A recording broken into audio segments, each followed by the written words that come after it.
আল্লাহ পাকের রহমতের মাধ্যমে কোন আল্লাহ বান্দা যদি আল্লাহর কাছে সাহায্য চায়, আমার আল্লাহ পাক রব্বুল আলামিন দুইটা নামের বদৌলতে আল্লাহ পাক বান্দার দোয়া কবুল করে নেন। আল্লাহ পাক বলেন, আল্লাহু লা ইলাহা ইল্লা হুয়াল হাইয়ুল কাইয়্যুম লা তাখুযুহু সিনাতুন ওয়া লা নাওম।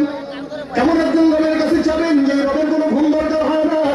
আল্লাহ পাক মানুষকে ঘুমটা দিয়েছেন প্রয়োজনীয় একটা বিষয়। এটা যখন মানুষের ক্লিয়ার হয় না, তখন মানুষের মেজাজও ঠিক থাকে না। দেখবেন যখন মানুষ ঘুমাইতে পারে না, তখন তার মন মেজাজ ভালো থাকে না। মুসলমান রক্ত এমন রকম হওয়া চাই যে রবের ঘুমও দরকার হয় না, ঠান্ডাও দরকার হয় না, জীবনীও দরকার হয় না। যদি আল্লাহ পাকের ঘুম দরকার হইতো, রাত বিরাতে আমরা যখন মাওলার কাছে চাইতাম, তখন মাওলা রাগ করতো যে আমি ঘুম বাদ দিয়ে তোর ডাক শোনার জন্য বসে আছি কিনা। অথচ আল্লাহ নবী বলেন, আল্লাহ পাক রব্বুল আলামিন রাতের একটা অংশে বান্দার ডাক শোনার জন্য আসমানের মধ্যে এসে বসে থাকেন। আমার আল্লাহ পাক রব্বুল আলামিন প্রথম আসমানে এসে বলেন, আমি মুস্তাগফির, এমন কোন চ্যানেল আছে আমি আল্লাহ পাক রব্বুল আলামিন তোমাকে দেওয়ার জন্য তৈয়ার। রাত হোক দিন হোক, এলাকার চেয়ারম্যান ঘুমাইলে এলাকা চলে, মেম্বার ঘুমাইলে এলাকা চলে, রাষ্ট্রের প্রধান না থাকলেও রাষ্ট্র চলে, কিন্তু রব কোনদিন এক সেকেন্ডের জন্য ঘুমাইলেও এই আসমান জমিন টিকতে পারে না। আল্লাহ পাক ঘুমায় এই আয়াতের ভিতরে আল্লাহ পাক অসংখ্য দামি দামি জিনিস বর্ণনা করেছেন।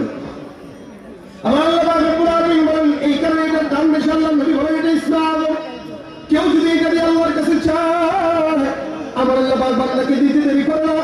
আল্লাহর হাবিব সাল্লাল্লাহু আলাইহি ওয়াসাল্লামের এত ফজিলতপূর্ণ আয়াত, যে আয়াতটা আল্লাহ পাকের কোন ইমানদার বান্দা যদি পাঠ করে, আমাদের সমাজে অসংখ্য বান্দা আছে যারা জিন্নাতের ওয়াসওয়াসায় থাকে, শয়তানের ওয়াসওয়াসায় থাকে। নবী করিম সাল্লাল্লাহু আলাইহি ওয়াসাল্লাম বলেন, কোন ইমানদার বান্দা যদি শয়তানের ওয়াসওয়াসা, জিন্নাতের শয়তান থেকে বাঁচতে চায়, ওই বান্দা যেন সকাল সন্ধ্যা আয়াতুল কুরসি পাঠ করে।